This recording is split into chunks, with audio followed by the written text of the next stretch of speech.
सबसे पहले operating system क्या होता है?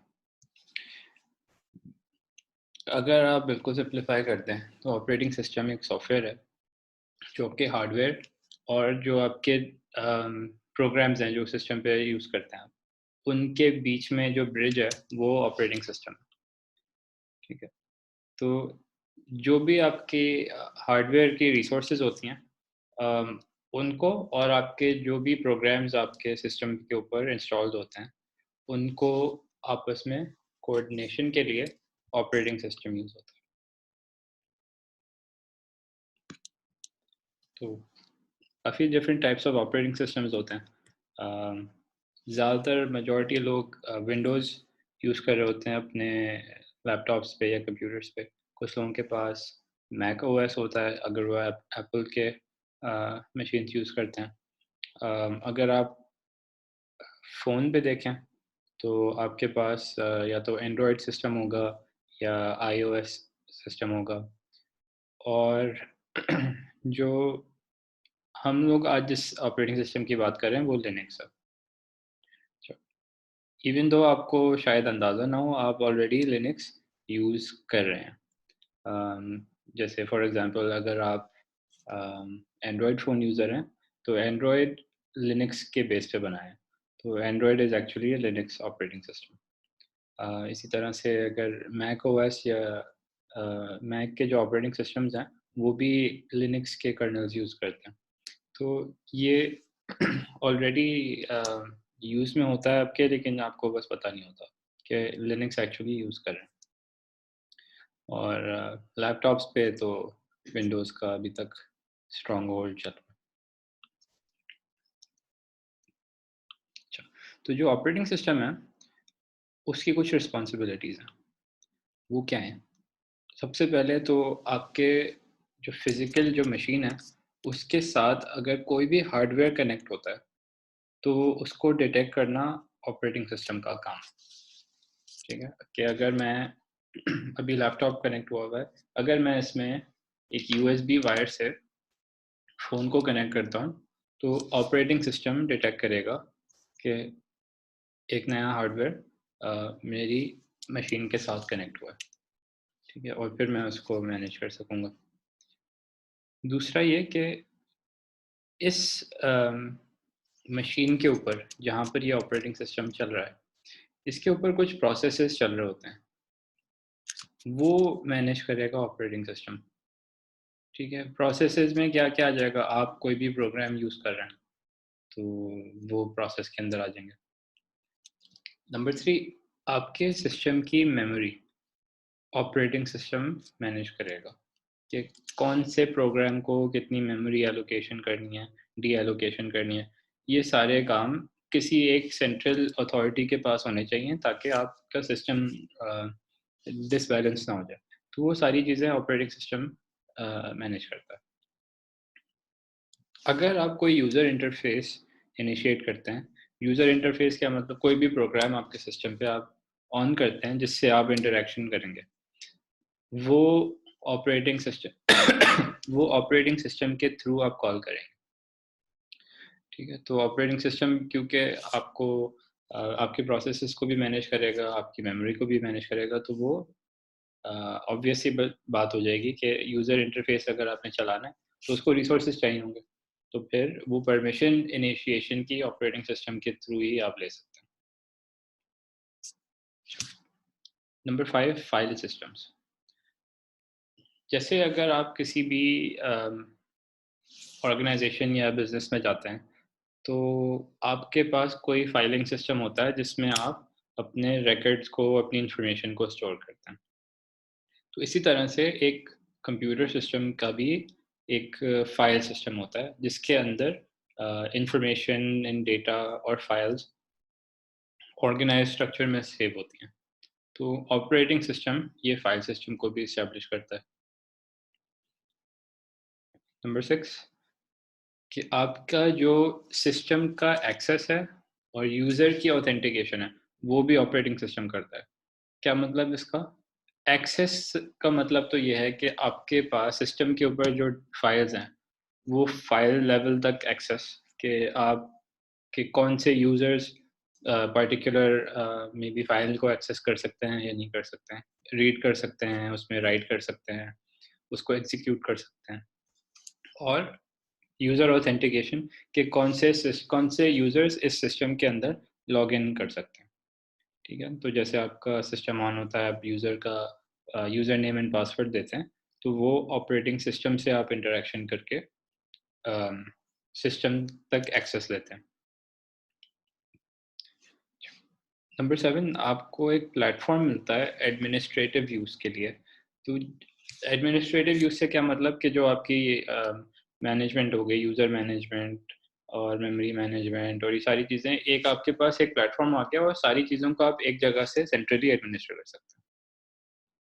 एंड स्टार्टअप सर्विसेज़ होती हैं कुछ कि आपके ऑपरेटिंग सिस्टम की कुछ रिक्वायरमेंट्स होती हैं जो सर्विसेज़ चला रही होती हैं। वो भी ये खुद ही उसका रिस्पॉन्सिबल होता है। ये बैकग्राउंड में चल रहा होता है आपको इसमें इतना ज़्यादा डिटेल में नहीं देखना होता but you should just know के ऑपरेटिंग सिस्टम ये स्टार्टअप सर्विसेज़ को भी हैंडल करता है।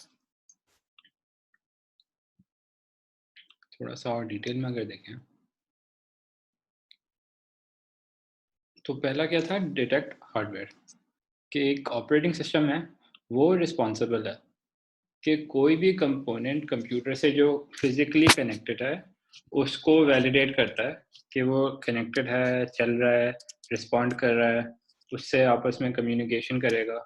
जो भी ड्राइवर्स हैं, वो हार्डवेयर के मेक श्योर करेगा कि वो इंस्टॉल्ड हैं। वो मेक श्योर करेगा कि ओवरऑल हार्डवेयर की हेल्थ ओके है, ठीक है? तो ये बूट टाइम के ऊपर भी चेक करेगा और अगर आपका सिस्टम ऑन हो गया है, तो जो USB plug and play devices होती हैं, जैसे फॉर एग्ज़ाम्पल उनको भी डिटेक्ट करेगा। तो आप अगर कोई फ़ोन चार्ज पे लगाते हैं या फ़ोन कनेक्ट करते हैं ताकि उसको आप एज़ अ डेटा स्टोरेज की तरह यूज़ कर सकें। अगर आप कोई यूएसबी इंसर्ट करते हैं, अगर आप एचडीएमआई से प्रोजेक्टर की आउटपुट करना चाहते हैं, तो ये सारी चीज़ें इस कैटेगरी में आ जाती हैं कि ऑपरेटिंग सिस्टम आपका हार्डवेयर डिटेक्ट कर रहा है और उसको एग्जीक्यूट भी कर रहा है, ठीक है?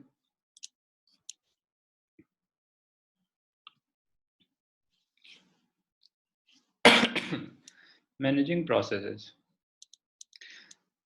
देखिए जैसे हमारा दिमाग काम कर रहा होता है ना कि एक साथ में बहुत सारी अलग-अलग प्रोसेसेस चल रहे होते हैं, ठीक है? वो क सबकॉन्शियसली चल रहे होते हैं, कभी-कभी हम अ, जान कर के एक वक़्त में मल्टीटास्किंग भी कर रहे होते हैं। तो इस तरह से एक कंप्यूटर के अंदर भी कुछ चीज़ें सबकॉन्शियसली चल रही होती हैं जो बैकग्राउंड में चल रही होती हैं और कुछ चीज़ें होती हैं जो हम जान करके अपनी यूज़ के लिए प्रोसेसेस या एप्लीकेशंस चलाते हैं, ठीक है? तो जैसे हमारा माइंड, हमारी ब्रेन इन प्रोसेसेस को जो हमारे दिमाग में है, उनको कंट्रोल करती हैं, ताकि हम फिज़िकली वो कोई भी एक्शन हो वो एग्ज़ीक्यूट कर सकें। इसी तरह से ऑपरेटिंग सिस्टम वो ब्रेन है, जो आपके प्रोसेसेस को मैनेज करता है, ताकि एक ऑर्गेनाइज़ तरीके से सिस्टमैटिकली ये मल्टीपल एप्लीकेशंस चला सकें, ठीक है? तो ये ऑपरेटिंग सिस्टम है हमारा, जो सीपीयू के जो रिसोर्सेज़ हैं, वो शेयर करता है डिफरेंट प्रोसेसेस के साथ, ठीक है? इसका क्या मतलब है कि हमारे पास सिस्टम की कुछ फिक्स्ड रिसोर्सेज़ होती हैं, ठीक है? कंप्यूटिंग पावर होती है, आपका कोई प्रोसेसर है, उसकी पर्टिकुलर स्पीड है कि वो कितनी कैलकुलेशंस एट अ टाइम कर सकता है, ठीक है? आपकी मेमोरी है, मेमोरी का टॉपिक अलग है लेकिन वो इसी का पार्ट भी है। तो ये जो रिसोर्सेज़ होती हैं आपके पास, ये आपके पास एक अम, फिक्स्ड चल रही होती है। आई थिंक मेरा साउंड अगर इश्यू कर रहा है, मैं चेक कर लेता हूँ।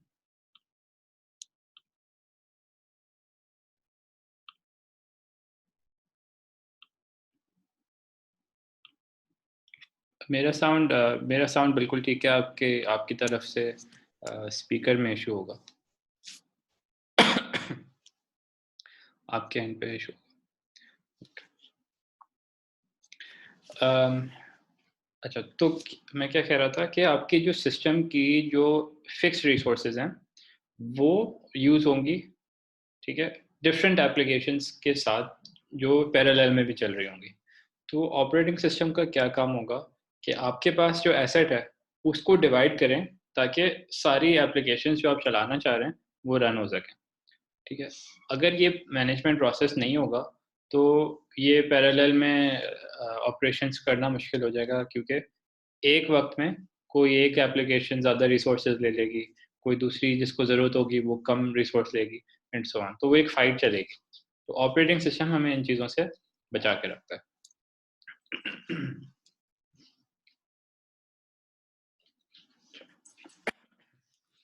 दूसरी चीज़ ये है कि जैसे अगर आप विंडोज़ यूज़र हैं, मेजॉरिटी यहाँ पर विंडोज़ यूज़र्स होते हैं, तो आपके पास टास्क मैनेजर आता है। टास्क मैनेजर में आपके पास सारे प्रोसेसेस की लिस्ट आती है और वहीं से आप किसी भी सर्विस को या किसी भी प्रोसेस को स्टॉप भी कर सकते हैं, उसको स्टार्ट कर सकते हैं, उसको रीस्टार्ट कर सकते हैं, ठीक है? तो ये सारा जो कंट्रोल है, ये ऑपरेटिंग सिस्टम के लेवल पर हो रहा होता है और टास्क मैनेजर उसकी फिज़िकल एक कल्मिनेशन है कि आप वहाँ से सेंट्रल एक लोकेशन से ये सारे प्रोसेसेस विजुअली भी देख सकते हैं। नंबर 3 क्या था कि आप ऑपरेटिंग सिस्टम की जो मेमोरी है वो भी सॉरी आपके सिस्टम की जो मेमोरी है वो भी ऑपरेटिंग सिस्टम मैनेज करता है, ठीक है? आपके पास कंप्यूटर की एक कुछ रैम का अमाउंट होगा ना, 4 जीबी, 8 जीबी, 16 जीबी जो भी है, अ, वो आपके पास सिस्टम के अंदर बिल्ट इन है। तो ऑपरेटिंग सिस्टम के पास ये एक फिक्स्ड अमाउंट ऑफ मेमोरी है। जैसे आप कोई एप्लीकेशन रन करना शुरू करेंगे, तो वो एप्लीकेशन रिक्वेस्ट करेगा ऑपरेटिंग सिस्टम से कि मुझे एक्स अमाउंट ऑफ मेमोरी चाहिए। तो ऑपरेटिंग सिस्टम के पास वो रिक्वेस्ट आएगी और वो अप्रूव करके जो भी रिक्वायर्ड मेमोरी है या तो वो अप्रूव कर देगा या ऑपरेटिंग सिस्टम बोलेगा कि मेरे पास तो अभी इतनी रैम है ही नहीं अवेलेबल, तो मैं कहाँ से दूँ? तो उस वक़्त आपका सिस्टम फिर स्लो डाउन होना शुरू हो जाएगा और फिर एप्लीकेशन क्रैश होना शुरू होंगी। तो इस तरह से आपके होपफुली क्या होगा कि आपके पास इनफ रैम है और डिफरेंट एप्लीकेशंस साइमल्टेनियसली रैम की रिक्वेस्ट कर रही हैं और ऑपरेटिंग सिस्टम वो सारी इनकमिंग रिक्वेस्ट को मैनेज करके हर एप्लीकेशन को जो रिक्वायर्ड अमाउंट ऑफ मेमोरी है वो एलोकेट करते जाए और आपका सिस्टम एक नॉर्मल तरीके से रन करता जाए स्मूथली।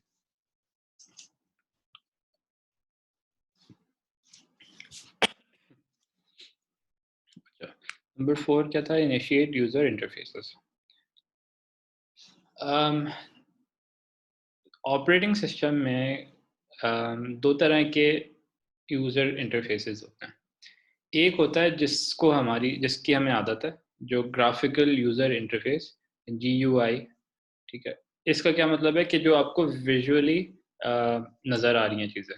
जैसे अब अभी आप मेरी स्क्रीन शेयर कर रहे हैं, तो ये एक जीयूआई है। आपको फिज़िकली एक कुछ नज़र आ रहा है, you can see some sort of product, ठीक है? अच्छा, और दूसरा कमांड लाइन इंटरफ़ेस है, जिसके अंदर अम, ये इस तरह के विजुअल्स नहीं होते हैं, वो प्लेन टेक्स्ट होता है जिसके अंदर सिर्फ़ या तो टेक्स्ट होगा या कोड होगा, व्हाटएवर, सिर्फ़ एक नॉर्मल कमांड लाइन जैसे मैं आपको दिखाऊँ, this is a command line, ठीक है ना?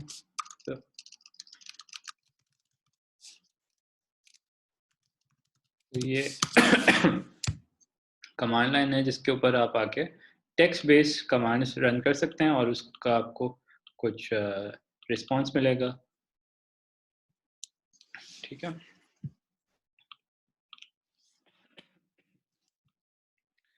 नंबर 5 कि आप ऑपरेटिंग सिस्टम्स इस्टेब्लिश कर सकते हैं। विंडोज़ के अंदर आपके पास होता है जो माई कंप्यूटर होता है या कंप्यूटर होता है, उसके अंदर आपकी ड्राइव्स होती हैं different, C drive, E drive, D drive, whatever जो भी होती हैं। उसके अंदर फिर आपके पास डिफरेंट फ़ोल्डर्स होते हैं, राइट, क्योंकि विंडोज़ में प्रोग्राम फाइल्स का एक फ़ोल्डर होता है जहाँ पे सारी एप्लीकेशन सेव हुई भी होती हैं। फिर आपके पास डॉक्यूमेंट्स का फ़ोल्डर होता है जहाँ पर आप अपने डॉक्यूमेंट सेव कर सकते हैं। फिर आपके पास डाउनलोड्स का फ़ोल्डर अलग होता है, जहाँ पर जो भी चीज़ें आप इंटरनेट से डाउनलोड करते हैं, वो उधर सेव होती हैं एंड सो ऑन। इस तरह से आपका एक कंप्लीट पूरा फ़ाइल सिस्टम होता है जहाँ पर आपके different types of information organise हुए हुए होती हैं, ठीक है? तो ये ऑपरेटिंग सिस्टम इस फाइल सिस्टम को क्रिएट भी करता है और उसको फिर आप ऑपरेटिंग सिस्टम के थ्रू मैनेज करते हैं।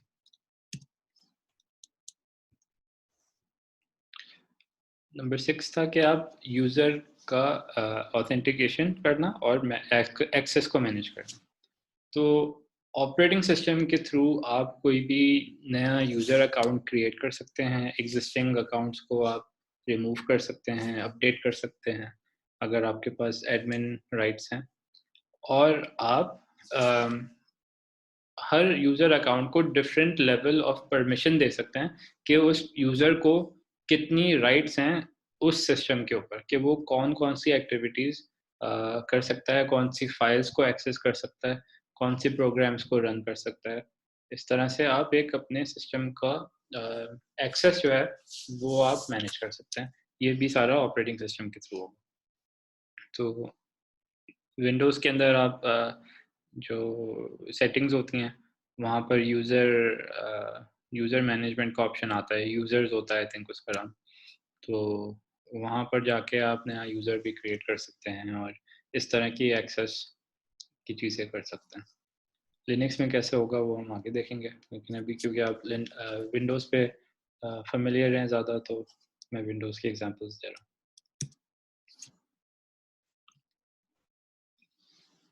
अच्छा, provides a platform for administrative use. Operating system आपको एक सेंट्रल प्लेटफ़ॉर्म या सॉफ्टवेयर खुद है ये एक, जिसके थ्रू आप मल्टीपल एडमिनिस्ट्रेशन के काम कर सकते हैं। जैसे कि यूज़र क्रिएट करना, डिस्क स्पेसेस ऐड करना, सॉफ्टवेयर को इंस्टॉल करना और जो भी एक्टिविटीज़ हैं जिससे आप अपने कंप्यूटर को मैनेज कर सकते हैं, वो पूरा जो प्लेटफ़ॉर्म जिसके थ्रू ये सारे काम होंगे, वो सिर्फ़ ऑपरेटिंग सिस्टम है।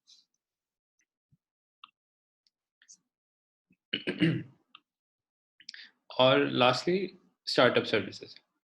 ऑपरेटिंग सिस्टम के कुछ प्रोसेसेस होते हैं जो बैकग्राउंड में चल रहे होते हैं। जैसे मैं पहले कह रहा था कि सबकॉन्शियसली हमारे माइंड के अंदर भी कुछ बैकग्राउंड प्रोसेस चल रहे होते हैं। जैसे फॉर एग्जांपल साँस लेना एक बैकग्राउंड प्रोसेस है। हम जानकर इस वक़्त जैसे मैं यहाँ बैठा हूँ, मैं ये नहीं सोच रहा कि मुझे साँस लेनी है, राइट? वो एक बैकग्राउंड प्रोसेस है जो ब्रेन के अंदर बाय डिफ़ॉल्ट चल रहा है।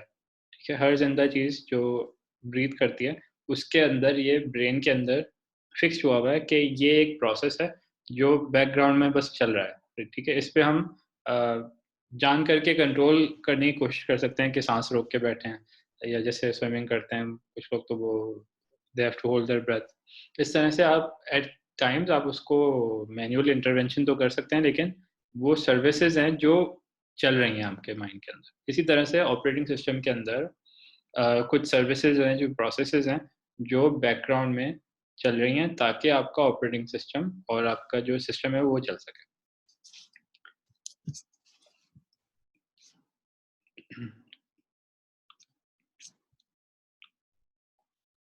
ये तो हो गए कि ऑपरेटिंग सिस्टम्स के जो यूसेस हैं। अम, अब हम लिनक्स पे थोड़ा-सा शिफ्ट करते हैं कि लिनक्स जो है वो ऑपरेटिंग सिस्टम ओपन सोर्स है।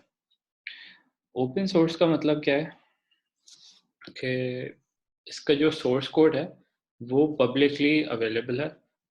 आप गिट पे जा सकते हैं, वहाँ पे पूरा कोड आपको विज़िबल हो जाएगा। इसमें कोई भी छुपी हुई चीज़ नहीं है। अम, जैसे फॉर एग्ज़ाम्पल अगर आप अ, बाकी जो दूसरे प्रोप्राइटरी ऑपरेटिंग सिस्टम्स होते हैं, जैसे विंडोज़ है, उसका सोर्स कोड जो ऑपरेटिंग सिस्टम का है, वो हिडन होता है, उसमें आप चेंजेस नहीं कर सकते। तो इस तरह की डिफरेंसेस हैं कि लिनक्स का सारा कोड बेस ओपन है, पब्लिकली अवेलेबल है। इवन यहाँ तक कि आप जाके उसके अंदर कंट्रीब्यूट भी कर सकते हैं। अगर आप कुछ वैल्यू ऐड करना चाह रहे हैं लिनक्स प्लेटफ़ॉर्म के ऊपर, ऑपरेटिंग सिस्टम में कुछ बिल्ड करना चाहते हैं एडिशनल जो वहाँ पर नहीं है, तो आप जाके वहाँ पर कोड पुश करने की रिक्वेस्ट भेज सकते हैं और जो जो टीम है जो लिनक्स को मैनेज करते हैं, वो आपके कोड को रिव्यू करके उसको हो सकता है कि ऐड भी कर दें। Linux is developed collaboratively. होता क्या है कि लिनक्स की कोई भी एक सिंगल कंपनी नहीं है जो लिनक्स को ओन करती हो, ठीक है? वो एक कम्युनिटी की प्रॉपर्टी है, ओपन सोर्स इसको कहते हैं कि ऐसा कोई भी एक इंसान नहीं है, कोई ऐसी एक कंपनी नहीं है जो लिनक्स को ओन करता हो, ठीक है? ये इट्स एवरीबॉडीज़ और बहुत सारे लोग इसकी डेवलपमेंट में और इसकी सपोर्ट में पार्टिसिपेट करते हैं। There are more than 100 companies and 1000 developers जो लिनक्स के ऊपर काम करते हैं साथ में मिलके और यही लिनक्स की स्ट्रेंथ है। जहाँ पर आपके पास for example Windows operating systems हैं या मैक ऑपरेटिंग सिस्टम्स हैं, उनमें क्या होता है कि आपके पास एक कंपनी है, उनकी एक टीम है, जो एक क्लोज़्ड ऑफ़िस में सिंगल लोकेशन पर बैठ के एक प्रोप्राइटरी सॉफ्टवेयर जो उनका ऑपरेटिंग सिस्टम है, वो रिलीज़ करते हैं, ठीक है? तो वो उनका एक लिमिटेड रिसोर्स होती है। यहाँ पर क्या है कि 100 से ज़्यादा कंपनीज़ हैं, इतने सारे लोग हैं जो इसको मिल के इसके ऊपर काम करते हैं।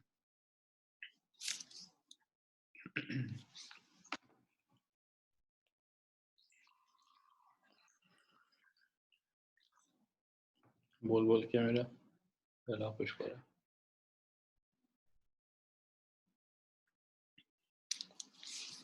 अच्छा, लिनक्स कर्नेल। जो लिनक्स का ऑपरेटिंग सिस्टम है, उसके अंदर एक चीज़ है जिसको हम कर्नेल कहते हैं। ये आपका कोर कंट्रोल का सॉफ्टवेयर है, ठीक है? कर्नेल के थ्रू सारी जो प्रोसेस हैं, वो मैनेज हो रहे हैं, ठीक है? तो ये डायरेक्ट कर रहा है सारी चीज़ों को, ठीक है? अच्छा, कर्नेल आता है आपकी एप्लीकेशन और आपके रिसोर्सेज को दोनों को जो ब्रिज करता है ना, वो कर्नेल करता है। तो एप्लीकेशन को अगर मेमोरी चाहिए तो वो कर्नेल से रिक्वेस्ट करेगा कि मुझे मेमोरी चाहिए, तो कर्नेल जाएगा चेक करेगा कि कितनी मेमोरी मेरे पास अवेलेबल है और फिर उसमें से जो भी रिक्वायर्ड अमाउंट ऑफ मेमोरी है वो आपकी एप्लीकेशन को प्रोवाइड करेगा। अगर एप्लीकेशन को सीपीयू की ज़रूरत तो वो भी कर्नेल के थ्रू रिक्वेस्ट करेगा। अगर कोई एप्लीकेशन एक किसी डिवाइस से कनेक्ट करना चाह रही है तो वो भी कर्नेल के थ्रू करेगा। फॉर एग्जांपल ये स्क्रीन अगर मैं प्रिंट करना चाहूँ तो मैं प्रिंट की कमांड भेजूँगा, राइट? तो वो प्रिंट की कमांड कर्नेल पे जाएगी, कर्नेल रिक्वेस्ट करेगा जो भी डिवाइस पे जिससे मैंने प्रिंट की रिक्वेस्ट भेजी है कि मैं कोई डॉक्यूमेंट प्रिंट करना चाह रहा हूँ और वो रिक्वेस्ट जब डिवाइस पे जाएगी, वो डेटा डिवाइस पे जाएगा और वो डिवाइस जो प्रिंटर है, वो मेरी डॉक्यूमेंट को प्रिंट आउट कर देगी। तो इस तरह से कर्नेल जो है वो हमारा कोर ऑपरेटिंग सिस्टम का सॉफ्ट टूल है, जिसके थ्रू हम एप्लीकेशंस एंड हार्डवेयर रिसोर्स को कनेक्ट करते हैं।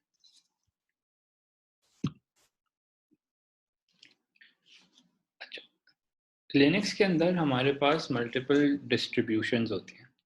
इनको हम लिनक्स फ्लेवर्स भी कहते हैं और जो डिफरेंट डिस्ट्रीब्यूशंस हैं वो उनके ना उनका जो कर्नेल है उसके अंदर थोड़ा-थोड़ा सा कुछ फ़र्क होता है और ये सारे ओपन सोर्स होते हैं क्योंकि जो बेस जो कोड कर्नेल का पार्ट है वो तो सेम होता है, लेकिन इनके अंदर कुछ एक पर्टिकुलर एरिया है वो हम आगे चल के देखेंगे, जहाँ पर हर फ्लेवर या हर डिस्ट्रीब्यूशन के अंदर जो कस्टमाइज़ेशंस होती हैं, वो अलग होती हैं, ठीक है?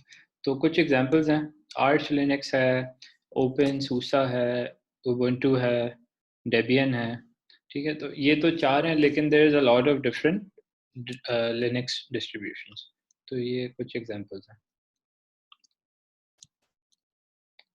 इस वक्त लिनक्स का सबसे बड़ा मार्केट शेयर है सर्वर ऑपरेटिंग सिस्टम के ऊपर, ठीक है? There is no central company managing Linux kernel. Linux का जो कर्नल है वो कोलैबोरेशन में डेवलप होता है, बहुत सारी कंपनीज मिलके उसके कर्नल पे साथ कोलैबोरेशन में काम करती हैं। अच्छा, लिनक्स का मार्केट शेयर ऑपरेटिंग सिस्टम जहाँ पर भी सर्वर मशीन्स हैं वहाँ पर चांसेस आर कि वो लिनक्स चला रही होंगी। कुछ हैं जो विंडोज़ सर्वर वगैरह चलाते हैं कि बहुत लिमिटेड है। मेजॉरिटी 99% ऑफ सर्वर्स लिनक्स पे चल रहे होते हैं, ठीक है। लेकिन सर्वर पे जितना पॉपुलर है लिनक्स उतना ही अनपॉपुलर पर्सनल यूज़ के ऊपर है।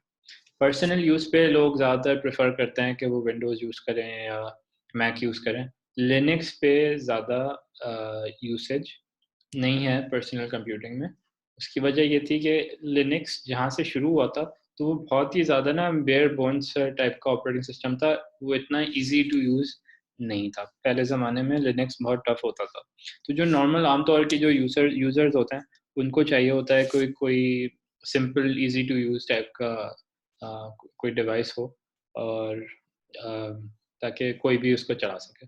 लिनक्स अनफॉर्चुनेटली अ, शुरुआत में इतना ईज़ी टू यूज़ नहीं था, तो बहुत सारी प्रॉब्लम्स आती थीं। तो ज़्यादा टेक्निकल लोग उसको यूज़ कर रहे थे और प्रोफ़ेशनली यूज़ कर रहे थे, लेकिन पर्सनल यूसेज के लिए विंडोज़ एंड मैक ने लिनक्स को बीट किया हुआ था। तो वो जो फिर एक ट्रेंड सेट हो जाता है, उसको फिर ओवरकम करने के लिए काफ़ी फिर डिफ़िकल्टीज़ होती हैं।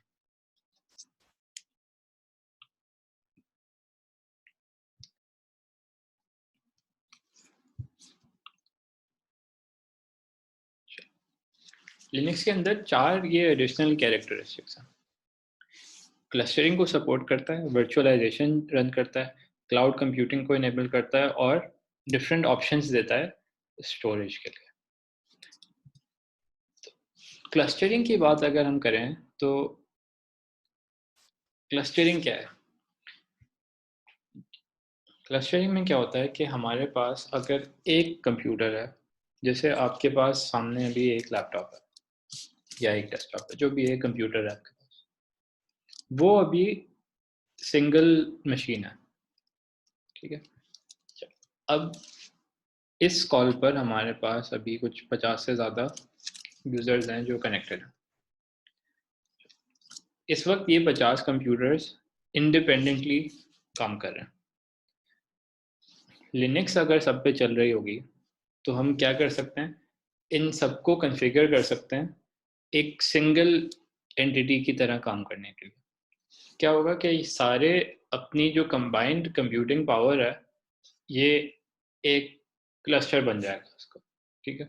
इसका एक सारी चीज़ें कंबाइन होके जितनी भी हमारे 50 सिस्टम्स हैं, इनकी मेमोरी, इनकी सीपीयू पावर, इनकी डिस्क स्टोरेज, ये सारी चीज़ें एक सिंगल एंटिटी की तरह हमें नज़र आएंगी। तो बाहर से देखने वाला समझेगा कि ये 50 सिस्टम्स नहीं हैं, ये एक बहुत ही कोई पावरफुल सिस्टम है, ठीक है। तो लिनक्स के थ्रू हम ये क्लस्टरिंग कर सकते हैं, जिससे मल्टीपल सिस्टम्स को कनेक्ट करके एक ज़्यादा पावरफुल सिस्टम बना सकते हैं, ठीक है। तो जितने भी डेटा सेंटर्स होते हैं और जो भी सुपर कंप्यूटर्स होते हैं, वो ये टेक्नोलॉजी को भी यूज़ करते हैं कि वो क्लस्टरिंग को यूज़ करके डिफरेंट सिस्टम्स को की पावर को कंबाइन करके एक ज़्यादा पावरफुल मशीन क्रिएट करते हैं।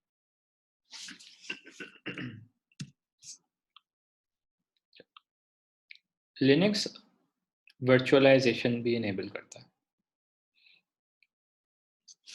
वर्चुअलाइजेशन क्या है? वो क्लस्टरिंग का रिवर्स है।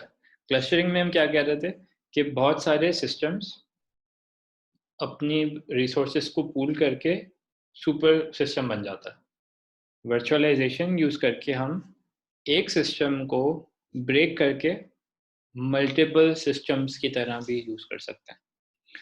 तो यहाँ पर हम वर्चुअलाइजेशन यूज़ करते हैं, जिसके अंदर हमारा बेस ऑपरेटिंग सिस्टम होता है जो हमारा लिनक्स है, उसके ऊपर एक हाइपर वाइज़र टूल एक यूज़ होता है जिसके थ्रू हम हमारे कोर ऑपरेटिंग सिस्टम के अंदर मल्टीपल वर्चुअल मशीन्स रन कर सकते हैं, जिसके अंदर हम कोई सा भी ऑपरेटिंग सिस्टम हमारे कोर ऑपरेटिंग सिस्टम के ऊपर हम रन कर सकते हैं। तो हम क्या कर सकते हैं, लिनक्स हमारा चल रहा है, उसके ऊपर हाइपरवाइज़र है और हाइपरवाइज़र के ऊपर हम multiple operating systems different virtual machines के अंदर चला सकते हैं। हम मैक ओएस भी चला सकते हैं, विंडोज़ भी चला सकते हैं, दूसरे लिनक्स सिस्टम्स भी चला सकते हैं।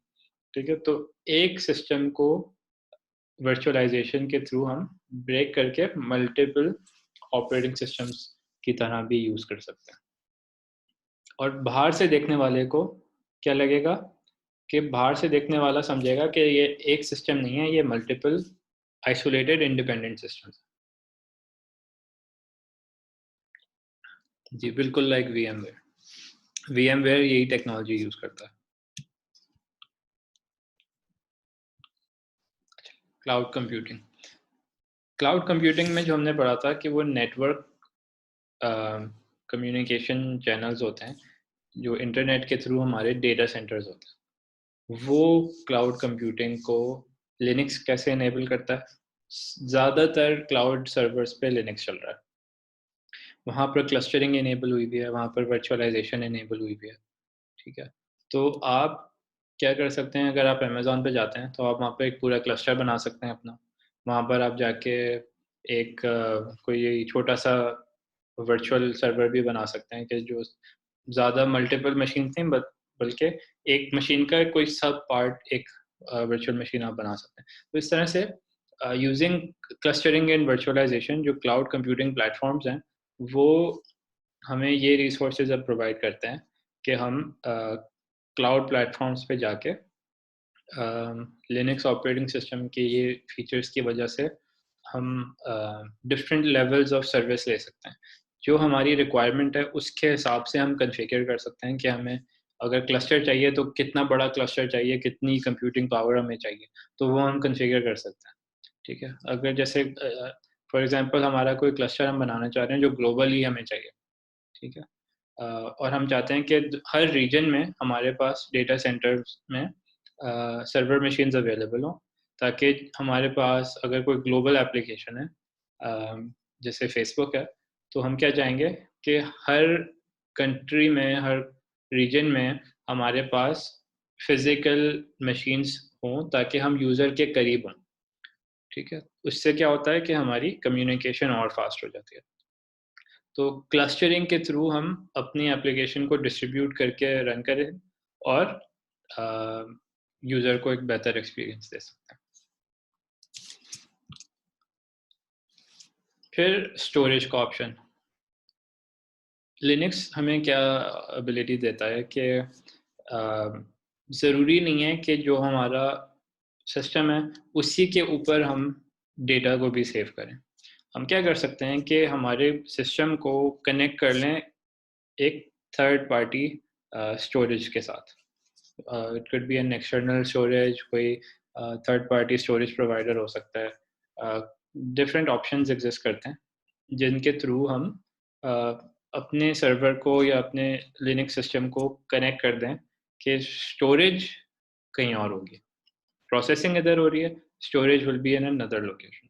तो इससे क्या होगा कि फॉर एग्ज़ाम्पल अगर क्लस्टर है हमारे पास, तो processing power, computing power distribute हो गई है और फिर हमने स्टोरेज के लिए कोई हम डेडिकेटेड पॉइंट्स बना दें कि ये जितनी भी डिस्ट्रीब्यूटेड कंप्यूटिंग पावर है हमारी, ये सब स्टोरेज कोई सेंट्रल लोकेशंस पे करती है।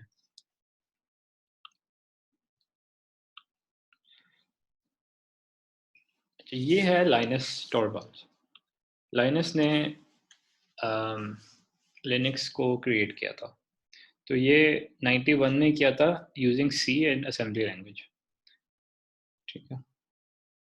ये कुछ फन फैक्ट्स हैं कि इनिशियली इसका नाम लिनक्स नहीं रखा था, इसका नाम रखा था फ्रीक्स। तो फ्री था ये ऑपरेटिंग सिस्टम और ये अपने आप को फ्रीक समझता है, तो इसने दोनों का कॉम्बिनेशन करके फ्रीक्स नाम रखा था। तो it was in Linux initially. और ये हैं इनके दोस्त हैरी लेम्का। कहानी ऐसे हुई कि आरी जो था ये एफटीपी सर्वर का एडमिनिस्ट्रेटर था जब लाइनस अपनी लिनक्स की फाइल्स अपलोड कर रहा था, तो उसने तो फ्रीक्स नाम रखा हुआ था। इसने क्या किया एरी ने कि उसको नाम पसंद नहीं आया फ्रीक्स का, तो उसने क्या किया कि उसका फ़ोल्डर का नाम चेंज कर दिया और उसका नाम लिनक्स कर दिया और लाइनस को बताया भी नहीं। दोस्त ऐसे करते हैं ना।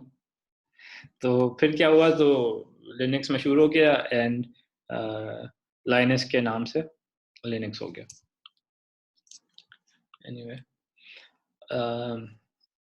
92 में लिनक्स को लाइसेंस मिल गया अंडर द GNU GPL और आपको परमिशन मिल गई कि लिनक्स की डिस्ट्रीब्यूशन कर सकते हैं जनरल पब्लिक लाइसेंस में। ठीक है, और फ्रीली डिस्ट्रीब्यूट हो सकता था और कोई भी यूज़ कर सकता था विदाउट एनी चार्जेस। इस वक्त जो अभी भी सबसे पुरानी लिनक्स की एग्जिस्टिंग डिस्ट्रीब्यूशन है वो स्लैकवेयर के नाम से है। ठीक है, ये एग्जिस्ट करती है, बहुत पुरानी है। मैंने खुद भी यूज़ नहीं किया है, लेकिन देयर आर सम केसेस जहाँ पर यूज़ हो रहा है। जो सबसे बड़ी कम्युनिटी डिस्ट्रीब्यूशन है वो डेबियन है। अच्छा, फिर कुछ कमर्शियल डिस्ट्रीब्यूशंस भी हैं लिनक्स पे। Open सूसा and red hat commercial distributions हैं। ये कस्टमर्स को अपने चार्ज करते हैं, लेकिन ये चार्ज किस चीज़ के करते हैं? ये ऑपरेटिंग सिस्टम के चार्ज नहीं कर सकते बिकॉज लिनक्स का तो फ्री लाइसेंस है। तो ये चार्ज करते हैं सपोर्ट के लिए। तो जैसे अगर आपकी कोई बड़ी एंटरप्राइज कंपनी है और आप लिनक्स यूज़ कर रहे हैं और अगर आप जाते हैं डेबियन की तरफ, तो डेबियन में क्या होगा कि वो कम्युनिटी डिस्ट्रीब्यूशन है। उसमें आपको प्रोफेशनल लेवल की सपोर्ट नहीं मिलेगी, कोई डेडिकेटेड सपोर्ट नहीं मिलेगी आपको।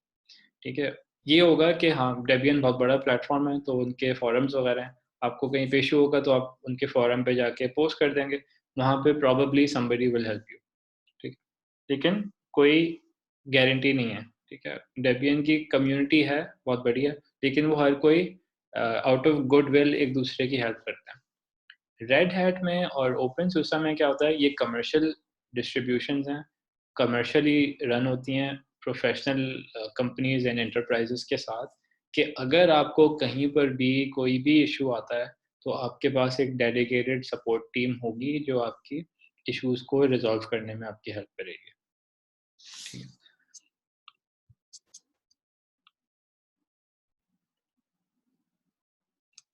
Market share,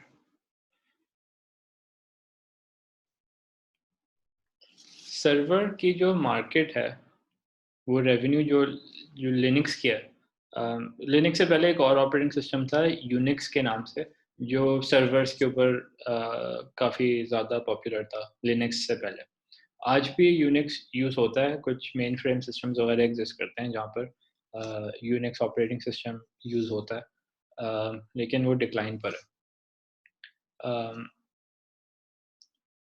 Android mobile operating system ने इस वक्त मोबाइल मार्केट्स के अंदर 75% से ज़्यादा मार्केट शेयर ले लिया, और ये सारी विन किसकी हो रही है?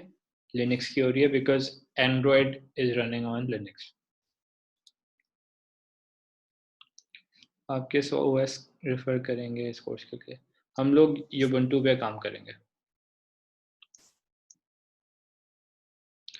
रेड हैट का लाइसेंस जो है वो आप बाय करेंगे यूजिंग जो सपोर्ट है ना वो आप बाय करते हैं। रेड हैट आपको ऑपरेटिंग सिस्टम के चार्ज नहीं करेगा, उसको परमिशन नहीं होगी कि आपको ऑपरेटिंग सिस्टम के चार्ज करे, वो आपको सपोर्ट की फीस चार्ज कर सकता है।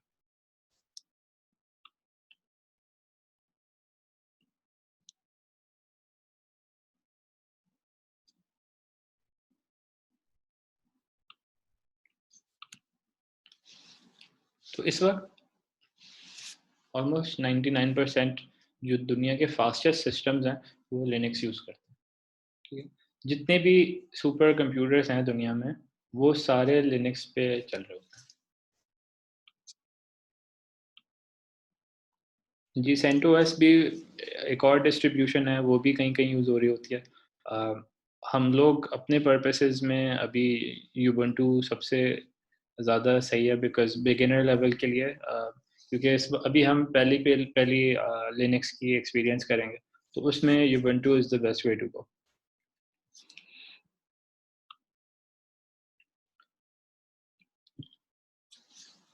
Is Linux better than other operating systems? इसको कंपेयर करें अगर विंडोज़ के साथ, मैक के साथ, तो क्या क्या कंपैरिज़न आएगा? तो हम कुछ एरियाज़ हैं जिसके ऊपर कंपैरिज़न कर लेंगे। कॉस्ट के ऊपर, सिस्टम की सिक्योरिटी के ऊपर, स्टेबिलिटी के ऊपर, इंस्टॉलेशन और सपोर्ट के ऊपर, ठीक है? तो सबसे पहली चीज़ ये है कि लिनक्स फ्री है, ठीक है? तो ये एक एडवांटेज आपको मिल जाता है। विंडोज़ पे अगर आप जाते हैं और लीगली लेते हैं, तो कम से कम $100 तो आपके लगेंगे। और अगर आप प्रो वर्ज़न पे जाते हैं, कमर्शियल वर्ज़न पे जाते हैं, सर्वर वर्ज़न पे जाते हैं, तो आपकी कॉस्ट बढ़ती चली जाएगी, ठीक है? अम, मैक ऑपरेटिंग सिस्टम फ्री है क्योंकि उसके अंडर लिनक्स का कर्नेल यूज़ हो रहा होता है। लेकिन मैक का मसला क्या है कि उन्होंने जो कस्टमाइज़ेशंस की हुई हैं, वो हर हार्डवेयर के साथ चल नहीं पाता। तो मैक चलाने के लिए या तो आपको हैकिंटॉश मशीन बनानी पड़ती है, ठीक है? या आपको एप्पल की अपनी डिवाइसेस खरीदनी पड़ती हैं जो काफ़ी एक्सपेंसिव भी होती हैं। वो हर कोई नहीं अफ़ोर्ड कर सकता। और फिर कंपनीज़ जो हैं वो सर्विसेज़ सेल करती हैं लिनक्स के ऊपर। अगर आपको लिनक्स के ऊपर कोई कॉस्ट आएगी, तो वो सर्विस के ऊपर आएगी, कि आपको सपोर्ट हेल्प चाहिए होती है, अगर आपको डॉक्यूमेंटेशन की ज़रूरत है, तो उसके आपको चार्जेस हो सकते हैं। जैसे रेड हैट के ऊपर आप जाते हैं, तो वो आपको सपोर्ट का पैकेज सेल करेंगे कि आपको कस वो सपोर्ट मिलती रहे, टेक्निकल सपोर्ट मिले, आपको डॉक्यूमेंटेशन मिले। लेकिन वो लिनक्स के सॉफ्टवेयर के पैसे आपसे नहीं ले सकते। दूसरी चीज़ है सिक्योरिटी सिस्टम की। लिनक्स में वायरस बहुत ही मुश्किल से आता है, बहुत मुश्किल से आता है। जिस तरह से मैक पर भी बहुत मुश्किल से आता है। सबसे बड़ा रीज़न उसका क्या है कि विंडोज़ पे सबसे ज़्यादा यूज़र्स हैं, ठीक है? सबसे ज़्यादा यूज़र्स ऑपरेटिंग सिस्टम के विंडोज़ पे हैं, जो हर घर-घर में है। और मसला क्या होता है कि विंडोज़ के जो नॉर्मल जो यूज़र्स हैं, वो इतने ज़्यादा टेक्निकल सेवी नहीं होते, तो उनको अपनी डिफेंस भी इतनी करना नहीं आती है। तो क्या होता है कि जो हैकर्स होते हैं और जो इस तरह की एक्टिविटीज़ करते हैं क्रिमिनल्स, साइबर क्रिमिनल्स, वो क्या करेंगे, वो उस टारगेट को ढूँढेंगे जो सबसे ज़्यादा ईज़ी हो और जो सबसे ज़्यादा बेनिफिट दे। तो वो विंडोज़ के यूज़र्स होते हैं, जो ईज़ी टारगेट लगते हैं इनको, और इसीलिए विंडोज़ पे बहुत ईज़िली वायरसेस भी आ जाते हैं। अच्छा, लिनक्स में आपको फ़ायदा क्या होता है कि एक तो पर्सनल यूज़र्स कम है, पर्सनल कंप्यूटिंग में यूज़र्स कम है। लिनक्स यूज़ हो रहा है ज़्यादातर सर्वर्स के ऊपर। लिनक्स में क्या फ़ायदा होता है, क्योंकि ये कम्युनिटी इसको मेंटेन रखती है और पूरी अ, कोड भी आपका ओपन सोर्स है और इतने सारे डेवलपर्स इसके ऊपर काम कर रहे हैं, तो वो बहुत तेज़ी से, जहाँ पर भी सिक्योरिटी का भी कोई इशू आता है, वो उसको डायग्नोज कर सकते हैं और फिक्स करते हैं तेज़ी से। तो लिनक्स में अगर कहीं पे भी कोई मेजर कोई फ्लॉ आती भी है, तो वो उसको इमीडिएटली रिस्पॉन्स मिल जाता है और जल्दी से उसको कवर अप करके नया अपडेट आ जाता है।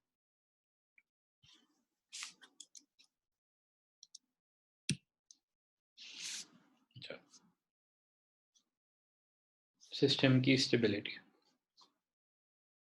हम क्योंकि लिनक्स को यूज़ करेंगे सर्वर्स के ऊपर, हमें चाहिए एक ऐसा ऑपरेटिंग सिस्टम जो अरसों चल सके विदाउट रीस्टार्ट, ठीक है? जैसे अगर हम इवन एक छोटे से डेस्कटॉप या लैपटॉप सिस्टम पे देखते हैं, अगर हम विंडोज़ ऑपरेटिंग सिस्टम पे जाते हैं ना और 2 दिन 3 दिन तक रीस्टार्ट अगर नहीं किया, तो आपके सिस्टम की परफॉर्मेंस बिल्कुल नीचे आ जाती है। तो जैसे ही आप रीस्टार्ट करेंगे, तो फिर वो अच्छी तरह से परफॉर्म करना शुरू कर देगा। तो लिनक्स में क्या है कि हमें अ, रीस्टार्ट करने की ज़रूरत नहीं पड़ती। तो लिनक्स के जो सर्वर्स हैं वो आप सालों चला सकते हैं, नो रीस्टार्ट रिक्वायर्ड। सिर्फ आपने रीस्टार्ट कब करना होगा कि जब कोई कर्नेल अपडेट है, ठीक है? तो और उसमें भी क्या है कि अगर कोई ऐसा अगर सिर्फ आपने कोई सॉफ्टवेयर को अपडेट करना है, कर्नेल की अपडेट नहीं है, अगर सिर्फ सॉफ्टवेयर की अपडेट है, तो आपको सिर्फ उस सर्विस को रीस्टार्ट करना होगा, पूरे सिस्टम को रीस्टार्ट नहीं करना होगा। तो लिनक्स से हमें ये स्टेबिलिटी मिल जाती है, क्योंकि हम चाहते हैं कि जो हमारा सर्वर है वो मैक्सिमम टाइम रनिंग स्टेज में हो। हम ये नहीं चाहते कि सर्वर को बंद करें, रीस्टार्ट करें, फिर सारी सर्विसेज अप करें, क्योंकि उसमें हमारा टाइम लूज़ होगा और कस्टमर्स को फिर प्रॉब्लम होगी, क्योंकि वो हमारी एप्लीकेशन को जब एक्सेस करने जाएँगे, तो एप्लीकेशन एक्सेसिबल नहीं होगी, क्योंकि सिस्टम मेंटेनेंस के लिए डाउन किया हुआ होगा। ठीक है? तो इसलिए क्योंकि लिनक्स सिस्टम बहुत टाइम तक रीस्टार्ट करने की ज़रूरत नहीं होती, तो वो हमारी स्टेबिलिटी बढ़ा देता है। ये भी एक मसला आता है विंडोज़ में, कि जब आप काम कर रहे होंगे और एकदम से क्या होगा, ये ब्लू स्क्रीन आ जाएगी और आपका सिस्टम रीस्टार्ट हो जाएगा।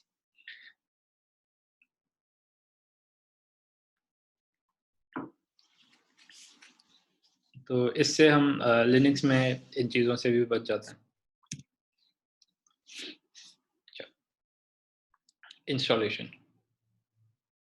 जब भी आप अ, लिनक्स लिनक्स जब आप इंस्टॉल करेंगे, हम लोग ubuntu जब इंस्टॉल करेंगे, तो आपके पास कुछ बेसिक सॉफ्टवेयर अ, आ जाएगा already built in operating system के साथ। अच्छा, ये रिसेंटली हुई हैं ये वाली चीज़ें।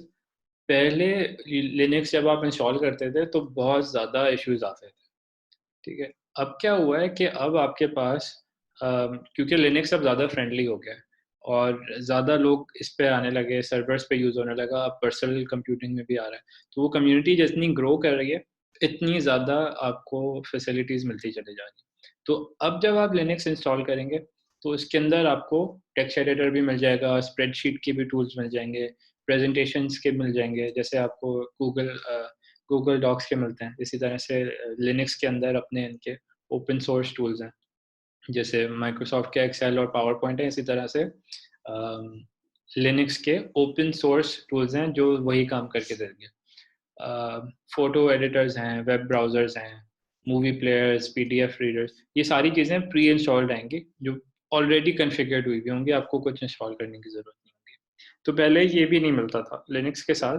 जब पहले आप लिनक्स इंस्टॉल करते थे, तो बिल्कुल अ बहुत ही बेसिक सा आपको ऑपरेटिंग सिस्टम मिलता था, कमांड लाइन पर होता था और सारी चीज़ें आपको मैन्युअली कॉन्फ़िगरेशन करनी होती थी, इंस्टॉलेशन मैन्युअली करनी होती थी।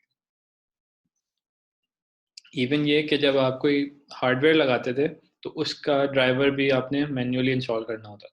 अभी काफ़ी ज़्यादा अच्छा हो गया है कि लिनक्स के अंदर भी जो प्लग एंड प्ले वाला जो फीचर है, वो भी अब काफ़ी हद तक सपोर्ट हो जाता है। अच्छा, कम्युनिटी सपोर्ट। लिनक्स की ऑनलाइन कम्युनिटी बहुत बढ़िया, ठीक है? आपको इन्फॉर्मेशन फ्री में मिल जाएगी, बहुत सारे यूज़र्स हैं तो फ्रीक्वेंटली आस्क्ड क्वेश्चंस आपको मिल जाएँगे। आप फ़ोरम्स पे जाकर अपने खुद के सवाल कर सकते हैं, अगर आपको एफएक्यूज़ में अपना जवाब नहीं मिला तो आप नया क्वेश्चन पोस्ट कर सकते हैं और आपको जवाब मिलेगा। क्योंकि कम्युनिटी इतनी हेल्पफुल है लिनक्स में और ज़्यादातर लोग टेक्निकल यूज़र्स हैं, तो वो आपको सपोर्ट मिल जाएगी। और फिर लिनक्स के अपनी इतनी ज़्यादा रिसोर्सेज़ हैं कि आप वो सारी रिसोर्सेज़ लर्निंग के लिए भी आपको फ्रीली अवेलेबल हो जाएँगे।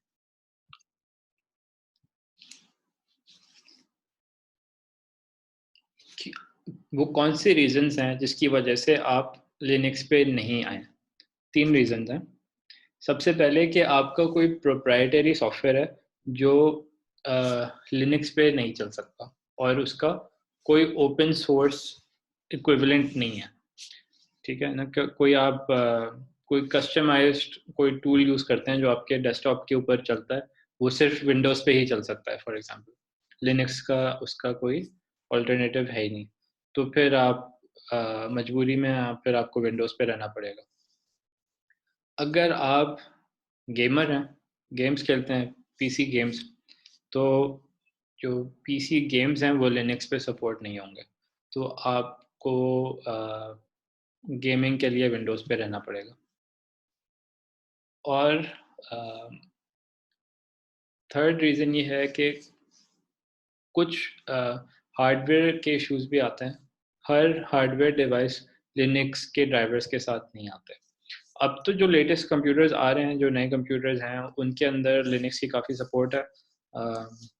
तो ये इतना ज़्यादा इश्यू नहीं होगा, लेकिन पॉसिबल है कि इस क्लास में 1-2 लोगों के साथ ये इश्यू आ जाए।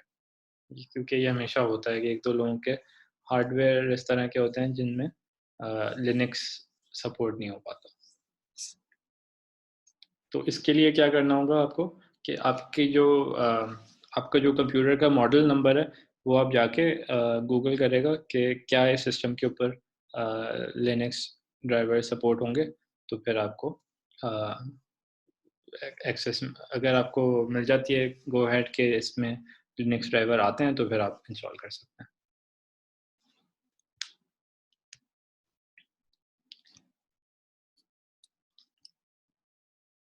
Can we do virtualisation for proprietary softwares and games? जी, आप वर्चुअलाइज़ेशन बिल्कुल कर सकते हैं। लिनक्स इंस्टॉल करके उसके ऊपर वीएम चलाकर उस पे आप प्रोप्राइटरी टूल भी चला सकते हैं। गेम्स के लिए it might be a difficult thing, क्योंकि गेम्स के लिए आपको रिसोर्सेज़ ज़्यादा चाहिए होती हैं। तो ये मैंने कभी गेम नहीं खेला वर्चुअलाइज़ेशन करके, तो इसका डेफिनिटिव आंसर मुझे नहीं पता, ये करके पता लगेगा। तो यू कैन ट्राई इट। लेकिन मेरा फ़ील है कि वर्चुअलाइज़ेशन गेमिंग को शायद इतना सपोर्ट ना कर पाए। लेकिन ये करके ट्राई करें।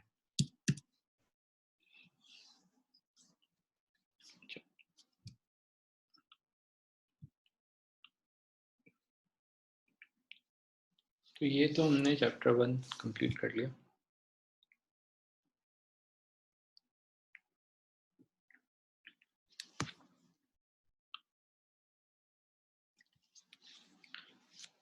चैप्टर 2। चैप्टर 2 में हम लिनक्स को थोड़ा-सा डिटेल में समझने की कोशिश करते हैं। ब्रेक चाहिए?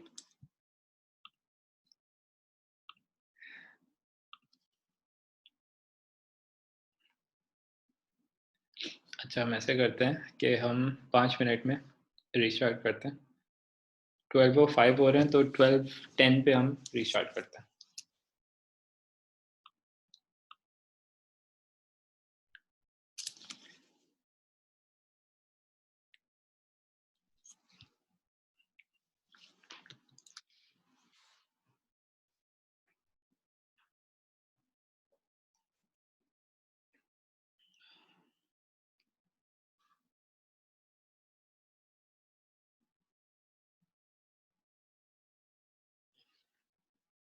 जूस ये वाटरमेलन जूस है।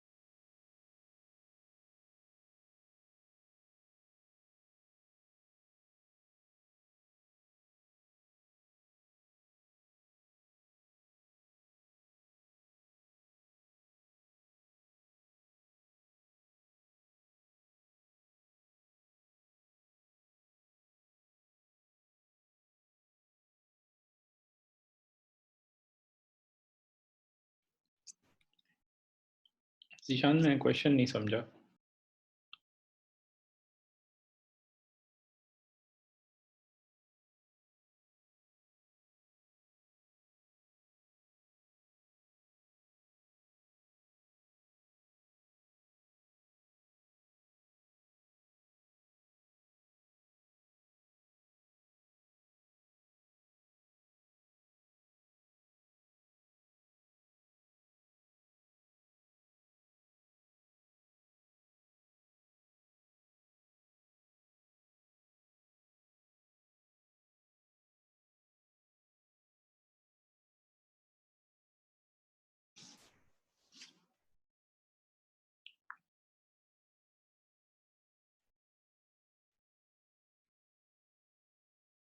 अगर आप मैक यूज़र हैं तो आप मैक पे रहें। मैक्स मैक पे बिल्कुल सही काम हो जाएगा।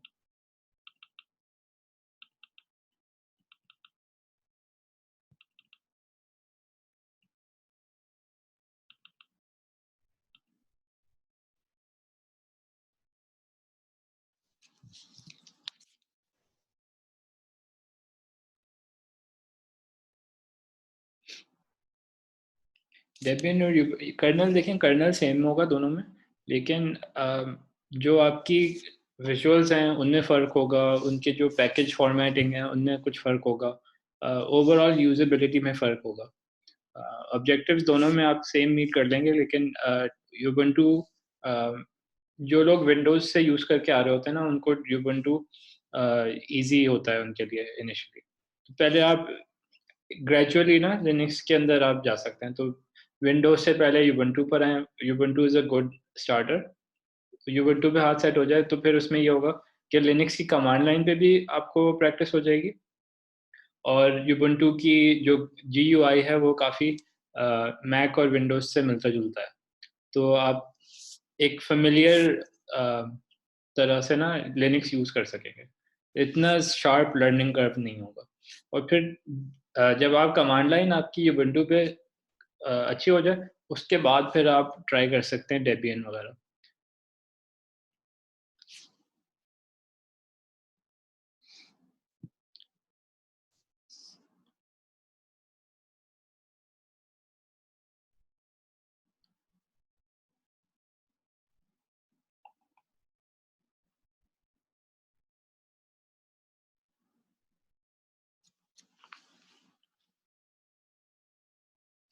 रेड हैट जो है वो जो एंटरप्राइज़ लेवल आर्किटेक्चर्स होते हैं ना, वो लोग रेड हैट यूज़ कर रहे होते हैं। बाकी जो स्टार्टअप टाइप की कंपनीज़ होती हैं, वो रेड हैट पे नहीं जाते हैं, ज़्यादातर यूबंटू ही यूज़ हो रहा होता है।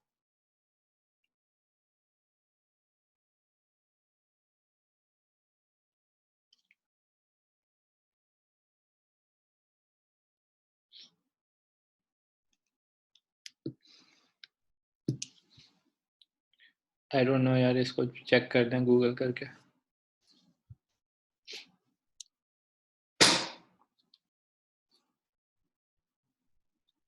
हाँ, लिनक्स को आप विंडोज़ के अंदर वर्चुअल मशीन बनाकर इंस्टॉल कर सकते हैं, बिल्कुल कर सकते हैं।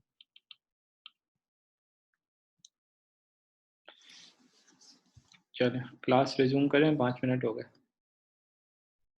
वरना मैं अपना सेकंड चैप्टर कवर नहीं कर पाऊँगा, टारगेट मिस हो जाएगा आज का।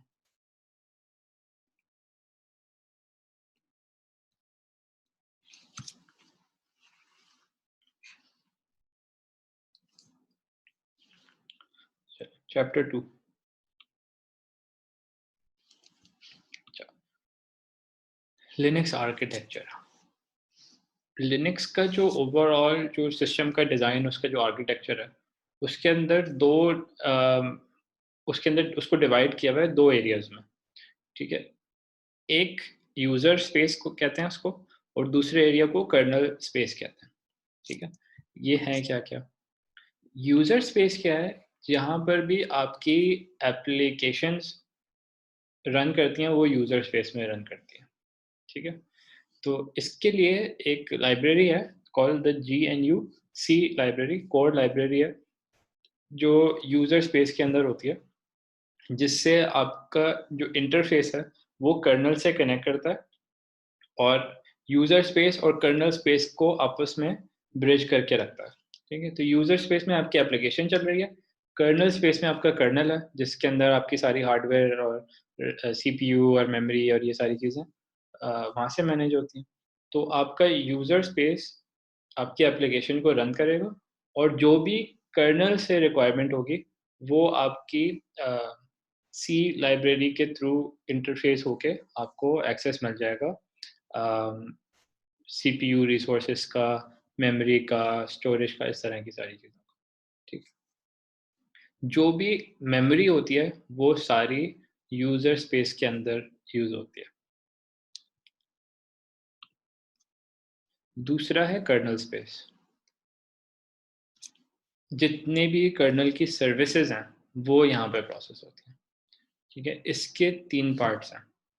पहला सिस्टम कॉल इंटरफ़ेस है, कर्नेल कोड है and architecture dependent kernel code है। अच्छा, तो ये क्या-क्या चीज़ें हैं? सिस्टम कॉल इंटरफ़ेस क्या है?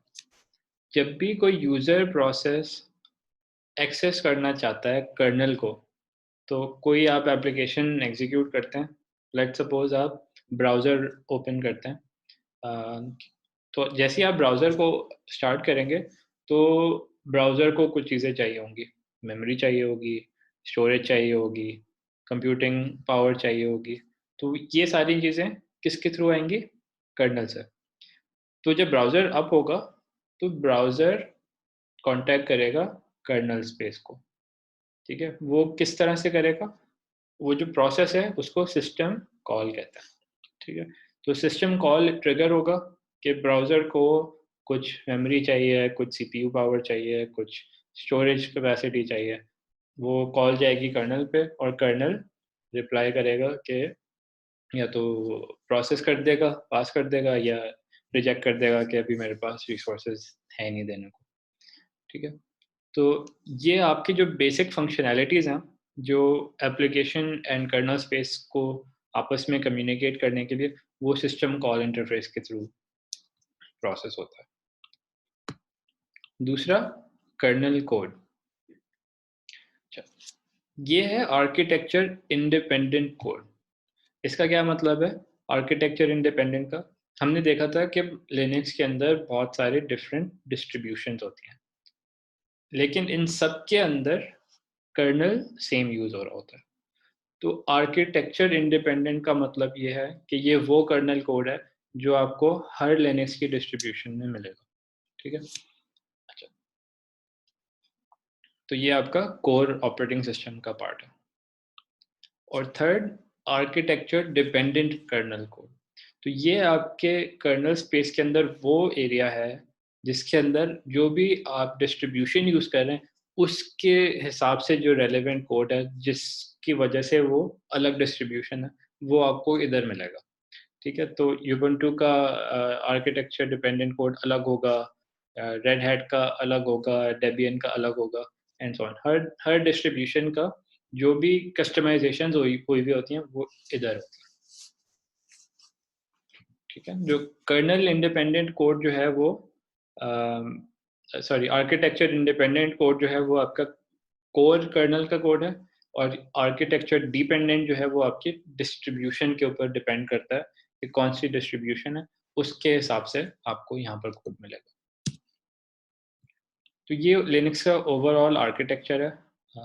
इस चार्ट को अब आप समझ सकेंगे अच्छी तरह से, ठीक है? कि यूज़र स्पेस है जिसके अंदर आपके यूज़र एप्लीकेशंस हैं, ठीक है? और वो सिस्टम कॉल इंटरफ़ेस के थ्रू और जीएनयू सी लाइब्रेरी के थ्रू कर्नेल को एक्सेस करते हैं, ठीक है? आपका एक कोर कर्नेल है जो आपके लिनक्स का जो कोर कोड है जो हर लिनक्स सिस्टम में आपको मिलेगा, वो है यहाँ पर और एक सब पार्ट है उसका जो आर्किटेक्चर डिपेंडेंट है कि हर डिस्ट्रीब्यूशन के हिसाब से कुछ अगर फ़र्क है तो वो आपको वो भी कर्नेल स्पेस के अंदर मिलेगा। जीएनयू सी लाइब्रेरी जो है वो एक लाइब्रेरी है कोड की जिसके अंदर अ, ये जो इंटरफेसेस है ना कि आपकी एप्लीकेशन कम्युनिकेट करे कर्नल के साथ, वो इस लाइब्रेरी के अंदर कोड करा हुआ है और वो ओपन सोर्स किया हुआ है सारा।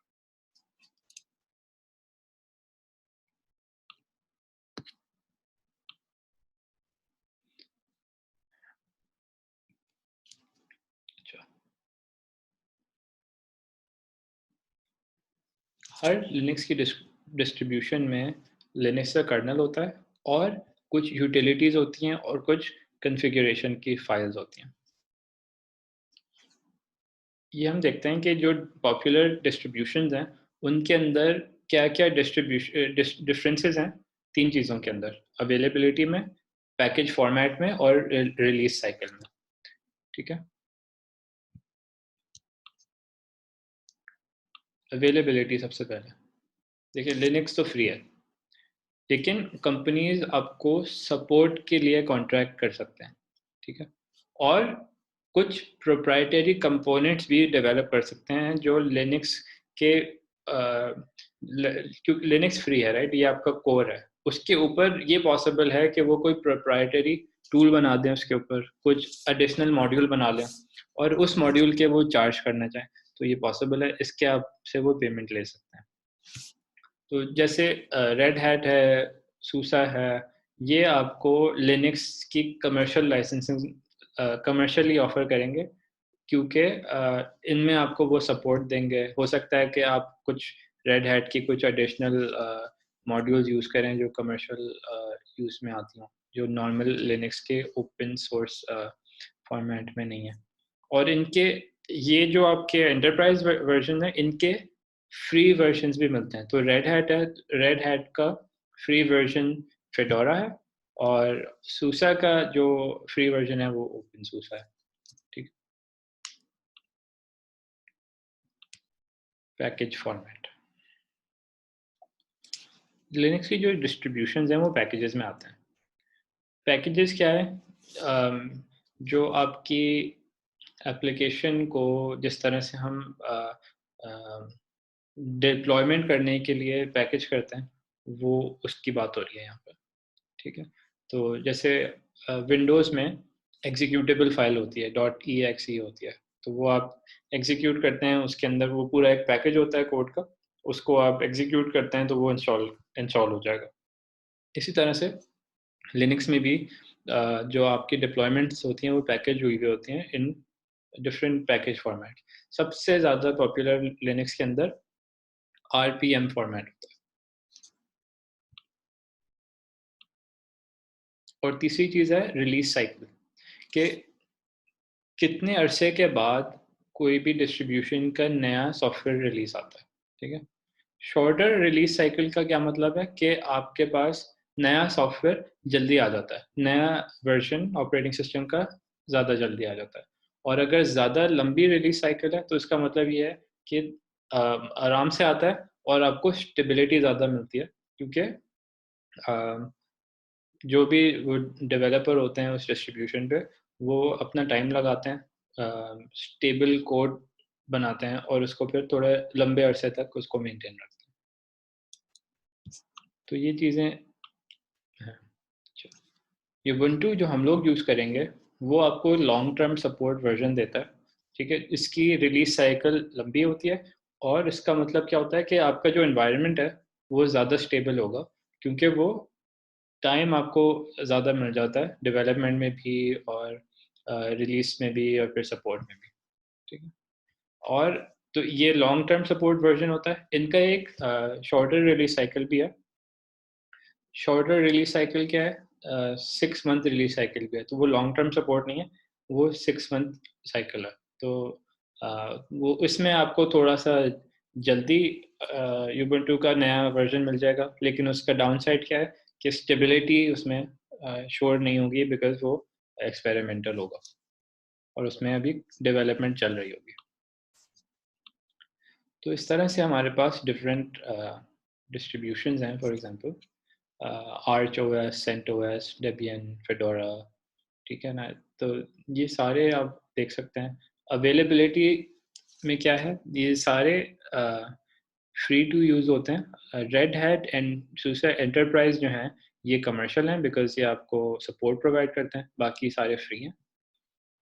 पैकेज फॉर्मेट्स में आपको अलग-अलग पैकेज फॉर्मेट्स मिलेंगे। इसमें आप देखें आरपीएम काफ़ी ज़्यादा यूज़ हो रहा है। कमर्शियल में आरपीएम यूज़ हो रहा होता है तो इसलिए वो ज़्यादा पॉपुलर है। लेकिन डेबियन जो हमारा सबसे पॉपुलर कम्युनिटी एडिशन है, उसमें और यूबुंटू में डेबियन पैकेज फॉर्मेट होता है, ठीक है? तो हम लोग डेबियन वाले पे चलेंगे अभी। और जो रिलीज साइकिल है वो हर किसी की अलग-अलग है, ठीक है? तो आर्च ओएस में रोलिंग अपडेट्स हैं, जैसे-जैसे अपडेट्स आएंगी तो वो रिलीज़ करते रहेंगे। सेंट ओएस में 2 साल लगते हैं, 2 साल के बाद नया वर्जन आता है। डेबियन में भी 2 साल के बाद नया वर्जन आता है। फेडोरा में तकरीबन 6 मंथ्स के बाद आ जाता है,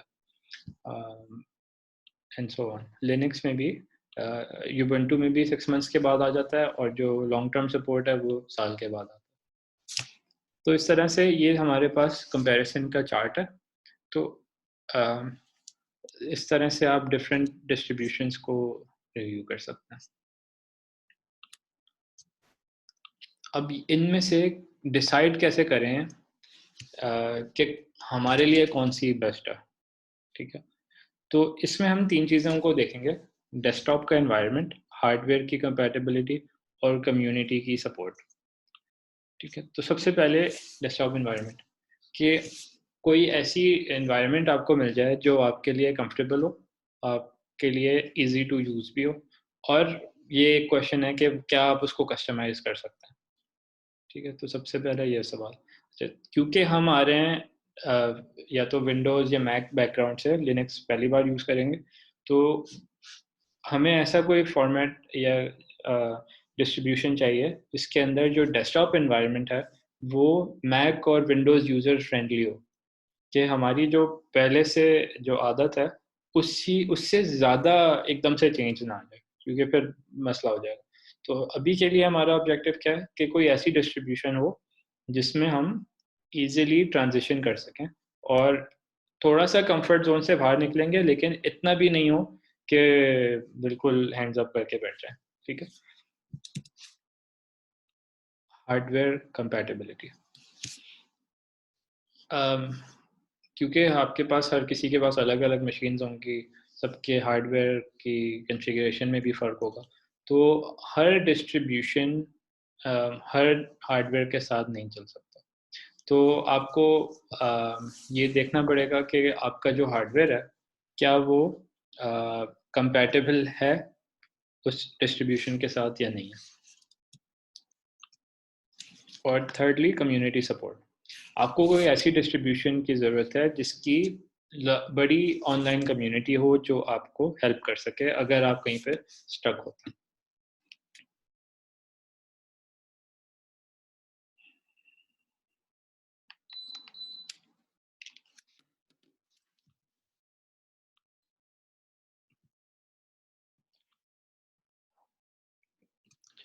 ये आपका असाइनमेंट है कि आपने यूबुंटू इंस्टॉल करना है। आपके पास 3 ऑप्शंस हैं इंस्टॉल करने के लिए। पहला ऑप्शन ये है कि आप कंप्लीटली अपने सिस्टम में सिर्फ लिनक्स इंस्टॉल करें, तो फिर आप विंडोज़ से हट जाएँगे और कंप्लीटली लिनक्स पे आ जाएँगे। तो एक तो ये ऑप्शन है। दूसरा ऑप्शन ये है आपका कि आप ड्यूल बूट पे आ जाएँ। ड्यूल बूट में क्या होगा कि जब आप सिस्टम को ऑन करेंगे उस वक़्त आपको चॉइस आ जाएगी कि विंडोज़ सिस्टम ऑन करें या उबुंटू ऑन करें। तो उसमें आप फिर डिसाइड कर सकेंगे कि कौन से ऑपरेटिंग सिस्टम को स्टार्ट करना है, ठीक है? तो इसमें अच्छी चीज़ ये है कि विंडोज़ भी आपके पास रहेगा और उबुंटू भी रहेगा। और थर्ड ऑप्शन क्या है कि आप वर्चुअल बॉक्स एक टूल आता है ओरेकल का, जिसमें आपको वर्चुअल मशीन आप बना सकेंगे और उसमें क्या होगा कि आपका विंडोज़ चल रहा होगा नॉर्मली और विंडोज़ के ऊपर वर्चुअल बॉक्स जो आपका सिस्टम होगा, ये वर्चुअलाइज़ेशन सपोर्ट करेगा और उसके अंदर आप लिनक्स की एक वर्चुअल मशीन इंस्टॉल कर सकेंगे। तो ये 3 ऑप्शंस हैं। अगर आप मैक यूज़र हैं, तो आपको कुछ करने की ज़रूरत नहीं है, आप मैक पे बिल्कुल आराम से सारी चीज़ें कर सकेंगे। अम, अच्छा, मेरी क्या एडवाइस है, अगर आपका सिस्टम स्ट्रॉन्ग है, तो आप वर्चुअल बॉक्स पे जा सकते हैं। अगर आपके पास कंप्यूटिंग पावर ज़्यादा है और रैम ज़्यादा है तो वर्चुअल बॉक्स पे चले जाएँ, आपका काम हो जाएगा। अगर आपका सिस्टम इतना पावरफुल नहीं है तो फिर आप ड्यूल बूट पे चले जाएँ, ठीक है? तो ये 2 ऑप्शंस प्रेफर्ड हैं। हमारी टीम में अमीन आलम होता है। अमीन ने एक वीडियो बनाई हुई है यूट्यूब पे, जिसके अंदर आपको लिनक्स को विंडोज़ 10 के साथ इंस्टॉल करने की पूरी कंप्लीट इंस्ट्रक्शंस हैं। तो आप इसको फॉलो कर सकते हैं और इसको इंस्टॉल कर लें।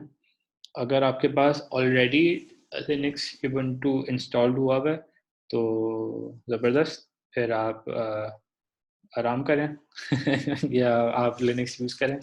अगर आपके पास लिनक्स ऑलरेडी नहीं हुआ हुआ तो आप इस गाइड को फॉलो कर लें और अपने सिस्टम में लिनक्स को इंस्टॉल कर लें, ठीक है।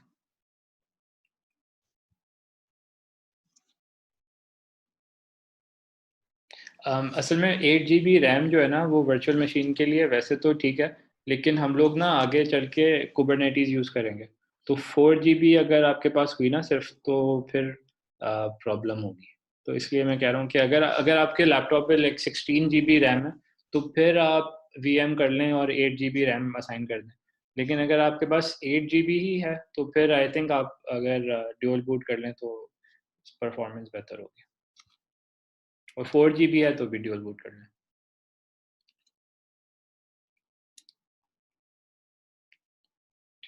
और 4 GB है तो कोशिश करें कि उसको बढ़ा के 8 GB कर लें। अभी तो पॉसिबल नहीं होगा, जब भी लॉकडाउन ख़त्म हो तो उस वक्त कर सकते हैं। अभी फ़िलहाल 4 GB से काम हो जाएगा, जब तक हम कुबरनेटीज़ पे आते आते हमें अभी लगेगा 2-3 हफ्ते लगेंगे। तो फिर हम जब तक लॉकडाउन से शायद इंशाल्लाह बाहर आ जाएंगे और आप अपनी रैम उसमें ऐड कर सकेंगे। Don't do it on the USB because उसमें आप जो हमें काम करने हैं आगे क्लाउड नेटिव वाले, वो मसला होगा हमारे लिए। ठीक हो गया, तो ये आपका असाइनमेंट है, इसको आप कंप्लीट करें। आज की क्लास यहीं तक होगी, इससे आगे हम जा नहीं सकते क्योंकि जब तक आप लिनक्स आपका नहीं चल रहा होगा जब तक आप मुझे फॉलो अलोंग नहीं कर सकेंगे और क्लास को फिर कंटिन्यू करने का फ़ायदा नहीं होता। अ, अगर मैक है तो आपको कुछ करने की ज़रूरत नहीं है, आप मैक पे ही अ, काम सारा कर सकेंगे।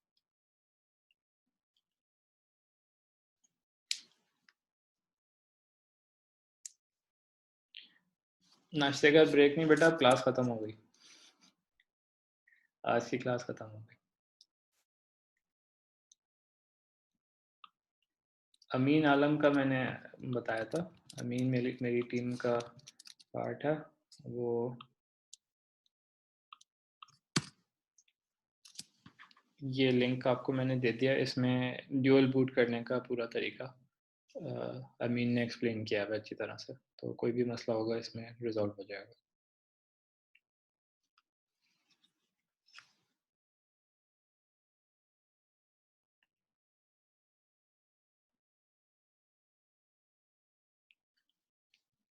और अगर अमीन की वीडियो नहीं समझ आई तो यूट्यूब पे और भी बहुत सारी हैं, वैसे अमीन के पास कुछ 15,000 व्यूज़ हैं शायद, सारे स्टूडेंट्स इसी का देख के कर लेते हैं काम।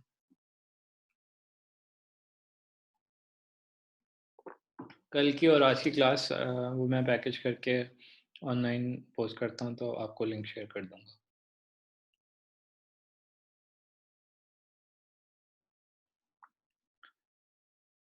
मेक श्योर कि आप वो व्हाट्सएप ग्रुप के अंदर हैं, मैं वहीं पर दोनों वीडियोस का लिंक वहाँ पर शेयर कर दूँगा। तो यहाँ पे कुछ हैंड्स रेज हुए हैं, मैं रिकॉर्डिंग यहाँ पे कंप्लीट कर रहा हूँ क्योंकि क्वेश्चंस को रिकॉर्ड करने का फ़ायदा नहीं है।